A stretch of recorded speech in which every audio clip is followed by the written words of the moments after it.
আসসালামু আলাইকুম রহমতুল্লাহি ওবরকাতুহ। সম্মানিত দর্শক, জামাতের কাছে বর্তমান বাংলাদেশের সবচেয়ে জনপ্রিয় এবং সবচেয়ে বড় দল বিএনপি ক্রমশ অসহায়, দুর্বল এবং ক্ষেত্র বিশেষে একটি অস্বস্তিকর পরিবেশে পড়ে যাচ্ছে।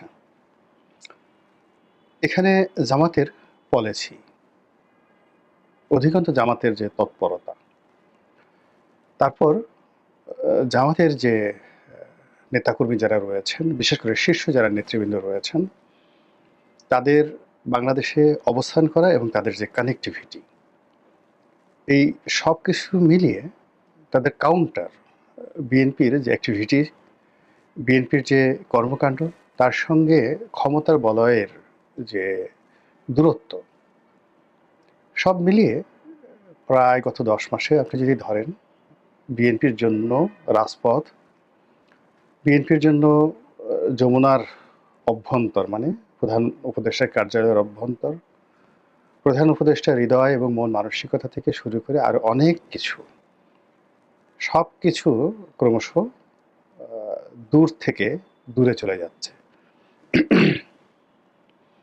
এবং সেক্ষেত্রে সরাসরি কেউ বিএনপিকে বলতে পারছি না যে কেন এই ঘটনাগুলো হচ্ছে। বিএনপি প্রাণান্ত চেষ্টা করে যাচ্ছে জামাতের সঙ্গে একটি সৌহার্দ্যপূর্ণ সম্পর্ক রাখার জন্য, কিন্তু তারা সেটা পারছে না। জামাত সরাসরি বিএনপির ব্যাপারে কোনো কথাবার্তা বলছে না। তারা একদিকে বেগম জিয়ার সঙ্গে দেখা করার জন্য ইংল্যান্ডে গিয়েছেন এবং একেবারে ঝড়ের গতিতে জামাতের আমির সেখানে গিয়ে বেগম জিয়ার সঙ্গে দেখা করে এসেছেন এবং বলেছেন যে এটা একটা নিতান্ত সৌজন্য সাক্ষাৎ। অন্যদিকে জামাতের সঙ্গে বিএনপির যে অতীত লেনাদেনা এবং অতীত সম্পর্ক, এবং বিশেষ করে কৌশলগত কতগুলো সময় গেছে, সেটা 2013 সনের যে নির্বাচন পূর্ব সময় আন্দোলন, আবার যে 2014 সনের নির্বাচন পরবর্তী সময় যে আন্দোলন, জ্বালাও আন্দোলন, এই পুরো দুটো আন্দোলন বিএনপির নেতাকর্মীদেরকে যেভাবে বিএনপি পেয়েছে, তার চেয়ে তাদের জামাতের নেতাকর্মীদের প্রতি নির্ভরতা ছিল বেশি। এবং একটা আন্দোলন চালিয়ে নেওয়ার জন্য যে অর্থ দরকার, যে ঝুঁকি দরকার, যে মামলা মোকদ্দমা মোকাবেলা করা দরকার, তার পুরোটাই কিন্তু এই দুটোর সময়, অর্থাৎ 2013 সনে এবং 2015-16 সনে জামাত করেছে। ফলে ওই সময়ের যে ফাইলপত্র যদি ঘাটাঘাটি করা হয়, এবং ওই সময়ে জামাত এবং বিএনপির নেতাদের অনেক কথা হয়তো জামাত রেকর্ড করে রাখতে পারে, হয়তো জামাতের কাছে সেগুলো সঞ্চিত থাকতে পারে, এবং সেইগুলো এই জমানাতে যদি 2-4টে ভাইরাল হয়ে যায় এবং লোকজন জানাজানি হয়ে যায়, তাহলে রাজনীতিতে রীতিমতো যাকে বলে একটা অস্বস্তিকর পরিবেশ নয়, একেবারে ওলট পালট শুরু হয়ে যাবে। ফলে কি হলো, দুটো রাজনৈতিক দলই কিন্তু যথেষ্ট সতর্ক নিজেদের অতীত সম্পর্কের ব্যাপারে এবং তাদের অতীত বন্ধুত্বের বিষয়ে। ফলে হাল আমলে তাদের মধ্যে যে দূরত্ব সৃষ্টি হয়েছে, এবং সেই দূরত্ব এখন রীতিমতো শত্রুতায় পরিণত হয়েছে, কিন্তু কেউ মুখ ফুটে ওইভাবে বলতে পারছেন না। তারা বুঝতেছেন যে তাদের বন্ধুত্ব খুব জরুরি। তারা বুঝতেছেন যে তাদের যদি দূরত্ব থাকতে হয়, তার মধ্যে একটা সৌহার্দ্যপূর্ণ সম্পর্ক থাকা দরকার। এর কারণ হলো তারা একে অপরের স্ট্র্যাটেজিক পার্টনার ছিলেন, গুরুত্বপূর্ণ অংশীদার ছিলেন। তো সেই জায়গাতে অনেক কিছু রয়েছে। যেমন ধরেন আওয়ামী লীগের সঙ্গে জাতীয় পার্টির, এখন জাতীয় পার্টির এরশাদ সাহেব একটা ব্যাংক নিয়েছেন। এরশাদ সাহেবকে নির্বাচন করার জন্য বেশ কয়েকবার টাকা পয়সা দেওয়া হয়েছে। গত নির্বাচনে জিএম কাদেরকে যে টাকা দেওয়া হয়েছে, সেটা নিয়ে এখন জাতীয় পার্টির মধ্যে কি মারামারি কাটাকাটি, সবাই সেই টাকার ভাগ চাচ্ছে, ইত্যাদি নানা রকম কর্মকাণ্ড। তো আবার একটা সময় জাতীয় পার্টির সঙ্গে আওয়ামী লীগের খুব ভালো সম্পর্ক ছিল। 1986 সনে আওয়ামী লীগ যে নির্বাচনে অংশগ্রহণ করেছিল, সেখানে একটা ভালো লেনদেন হয়েছিল, এবং এটা যেন তেন লেনদেন নয়। সেটা যারা আওয়ামী লীগের সাথে জড়িত, জামাতের সাথে জড়িত, তারা সবাই জানেন এবং জাতীয় পার্টির লোকজনও জানেন। ফলে কি হলো, এরশাদের সাথে তারপরে যাকে বলা হয় শেখ হাসিনার কখনোই ওইরকম উত্তপ্ত বাক্য বিনিময় হয়নি। তারা একে অপরের সঙ্গে কৌশল করেছেন এবং একে অপরকে ব্যবহার করার চেষ্টা করেছেন এবং উভয়ই কিন্তু একটা নির্দিষ্ট সময় পর্যন্ত দীর্ঘকাল তারা ক্ষমতায় থেকেছেন এবং ক্ষমতার অংশীজন হয়েছেন। তো সেই দিক থেকে সেই বিএনপি প্রতিষ্ঠা হওয়ার পর থেকে আজ অবধি জামাতের সঙ্গে বিএনপির যে কৌশলগত সম্পর্ক, সেই সম্পর্কে মাঝে মধ্যে টানাপোড়েন হয়েছে খুব অল্প সময়ের জন্য। কিন্তু আবার দীর্ঘমেয়াদে তাদের বন্ধুত্বটাই বেশি। এখন তাদের যে আ শত্রুতা চলছে, তাদের যে মতদ্বৈধতা চলছে, এটি একেবারে খুব অল্প সময়ের জন্য। আর তাদের মধ্যে মূলত মনস্তাত্ত্বিক যে দূরত্ব, সেটা তৈরি হয়েছিল ২০১৭ সন থেকে। ২০১৭ সালে সেই দূরত্ব সত্ত্বেও তারা ২০১৮ সনে একসাথে নির্বাচন করেছে। কিন্তু ওটা কেবলই ছিল একটা নির্বাচন এবং জামাত জানতো যে এই নির্বাচন ফলপ্রসূ হবে না এবং জামাত জানতো যে এই নির্বাচনে মূলত বিএনপি ধরা খেতে যাচ্ছে এবং বিএনপির কেন্দ্রীয় কমান্ডের অনেক নেতৃবৃন্দ রয়েছেন। তারাও মানে ২০১৮ নির্বাচনের যে রাতের ভোট, এই সম্পর্কে আগেই ওয়াকিবহাল ছিলেন। তো এ নিয়ে অনেক চক্রান্ত আছে, অনেক কথা আছে, অনেক ভারতীয় তথ্য রয়েছে, মোসাদের গেম রয়েছে, মিক্স রিমিক্স রয়েছে। এগুলি হয়তো আগামীতে আরও বিস্তারিত যাকে বলা হয় জানা যাবে। তো জামাত যে কাজটি করেছে সেটি হলো ২০১৮ সনে জামাত নির্বাচনে অংশগ্রহণ করেছে, কিন্তু আওয়ামী লীগের লোকদের দ্বারা বিএনপির লোক যেভাবে ক্ষতিগ্রস্ত হয়েছে সেইভাবে জামাতের লোক কিন্তু ক্ষতিগ্রস্ত হয়নি। এর কারণ হলো তারা প্রথম থেকেই বুঝতে পেরেছিল যে এরকম একটা পরিস্থিতি তৈরি হয়েছে। ফলে আপনি গিয়ে দেখুন নির্বাচন সংক্রান্ত বিষয়ে বিএনপির প্রার্থীদের বিরুদ্ধে যে মামলা হয়েছে, তারা যেভাবে লাঞ্ছিত হয়েছে, যেভাবে অনেকে পিটুনি খেয়েছেন, অনেকের মানে নাক মুখ ফেটে গেছে। আপনি মেজর আক্তারের কথাই চিন্তা করেন। তার মতো মানুষকে পিটিয়ে মাথা ফাটিয়ে দেওয়া হয়েছে। আপনি এলডিপির কর্নেল অলি সাহেবের ছেলে তো প্রায় মরেই গিয়েছিল। উনি ধরে নিয়েছেন যে তার ছেলে মারা যাবে এবং তিনি নিজে তার এই দীর্ঘ রাজনৈতিক জীবনে যত বিপর্যয়ের মধ্যে পড়েছেন সবগুলো একত্র করলো ২০১৮ সনের যে বিপর্যয়, সেই বিপর্যয়ের সঙ্গে তিনি অন্য কিছু তুলনা করেন না। তো সেই দিক থেকে জামাতের যে ক্ষয়ক্ষতি, নাস্তানাবুদ হওয়ার যে ইতিহাস, এটি খুব অল্প। এর কারণ হলো জামাত পরিস্থিতি বুঝতে পেরেছিল। একইভাবে এই যে এখন ২০২৫ সন চলছে কিংবা ধরুন তার আগের ১ বছর আগে ২০২৪ সনের আগস্ট মাসের ৫ তারিখে। তো ৫ তারিখের যে ঘটনা প্রবাহ তখন থেকে আজ অবধি যা কিছু ঘটে চলেছে পুরোটাই জামাতে নখদর্পণে।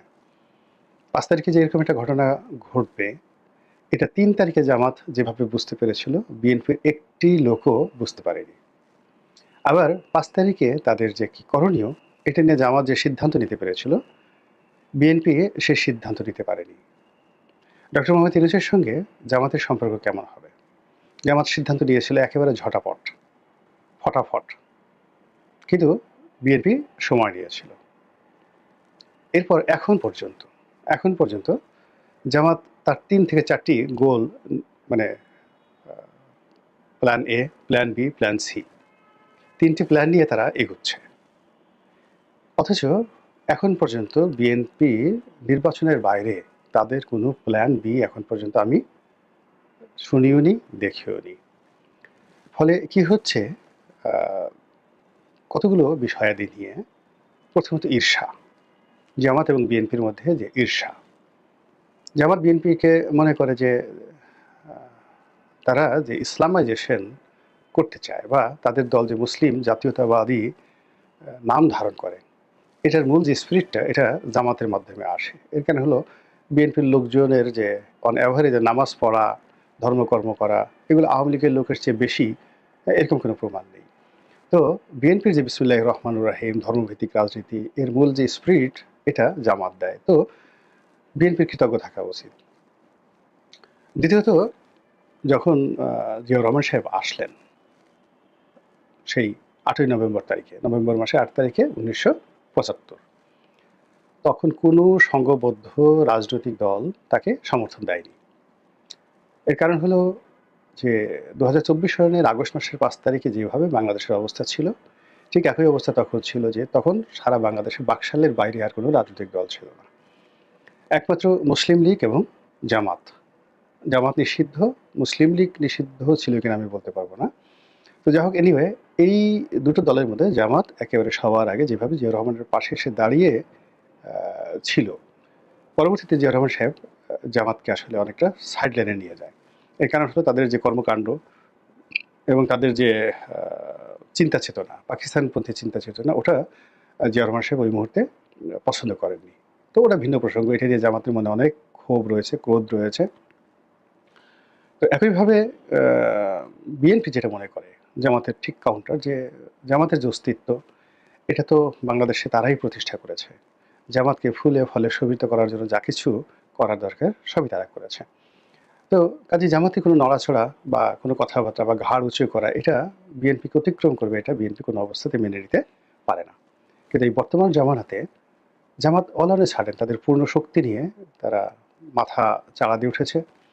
তাদের যেখানে যতটুকু করা দরকার একেবারে ঝড়ের গতিতে ডক্টর মোহাম্মদ ইউনূসের প্রশাসনকে ব্যবহার করে তারা অনেক কিছু ইতিমধ্যে করে ফেলেছে, যেটা বিএনপি বুঝতেই পারেনি। তারা যখন বুঝতে পেরেছে তখন দেখলো যে বড় বড় পদ পদবীগুলো জামাতের দখলে চলে গেছে। এরপরে যখন কিছু বিষয়ে প্রতিযোগিতা আসলো পলিসিগত, যেমন বৈষম্য বিরোধী ছাত্রদের সঙ্গে একটা সম্পর্ক স্থাপন করা, স্কুল কলেজ থেকে শুরু করে বিশ্ববিদ্যালয়গুলোতে ছাত্র রাজনীতি, শিক্ষক রাজনীতিতে নিয়ন্ত্রণ প্রতিষ্ঠা করে, এবং প্রথম সেই 2024 সনের 6 মাস তারা জামাতের পলিসির কাছে দাঁড়াতেই পারেনি। কোনো একটা বিশ্ববিদ্যালয় বা কলেজে বলতে গেলে ঢুকতেই পারেনি। এখানে শিবির, বৈষম্য বিরোধী ছাত্র জনতা এমনভাবে তারা একত্র হয়েছিল যে বিএনপির মানে রাগে ক্রোধে বিএনপির যান যায় যায় অবস্থা। সেই পরিস্থিতি বিএনপি ধীরে ধীরে কাটিয়ে উঠেছে 2025 সনে এসে। কিন্তু ইতিমধ্যে পুরো রাজনীতির যে ময়দানটি, সেই ময়দানটি সেটা জামাত করুক অথবা বিএনপি নিজেরাই করুক, অথবা ডক্টর মোহাম্মদ ইউনূস করুন বা উনি না করুন, কিন্তু পুরো পরিবেশ পরিস্থিতি বিএনপির জন্য একটা মৃত্যুকূপ হয়ে গেছে। বিশেষ করে চাঁদাবাজি, দখলদারিত্ব, বদনাম, দুর্নাম, তারপরে শেষে আরও অনেক কিছু, সেই অন্তর্দ্বন্দ্ব, মারামারি, হানাহানি, কাটাকাটি।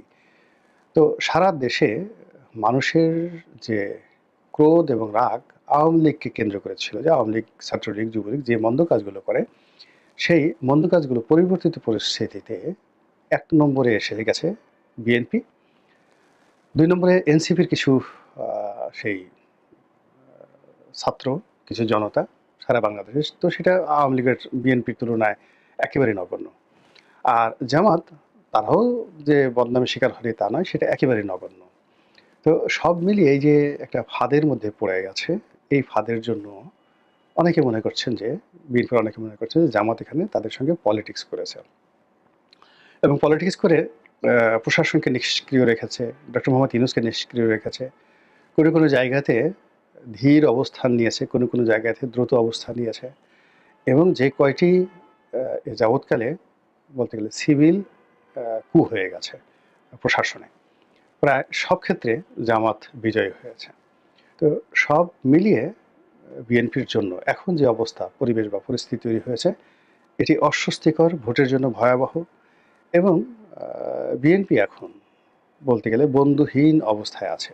জামাত মাঝে মধ্যে প্রক্সি লোক পাঠিয়ে তাকে বন্ধুত্ব করার জন্য একটা ডোর করে দিচ্ছে বিএনপিকে, আর বিএনপি সেখানে তার সঙ্গে বন্ধুত্ব করছে আনকন্ডিশনালি, আর কয়েকদিন পর আবার তাকে বিএনপি কাছ থেকে সরিয়ে নিয়ে আসছে।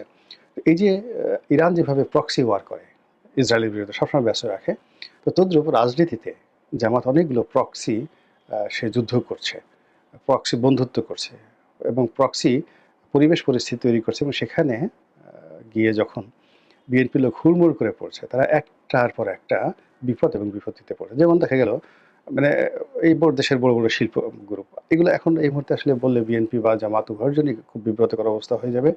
কিন্তু যে কথাগুলো এখন চরমনার পীর সাহেবের যে বক্তব্যগুলো ভাইরাল হয়ে যাচ্ছে চাঁদাবাজি নিয়ে, পল্টনের চাঁদাবাজি, টাকা দেই পল্টনে, চলে যায় লন্ডনে, এই সমস্ত কথাবার্তা।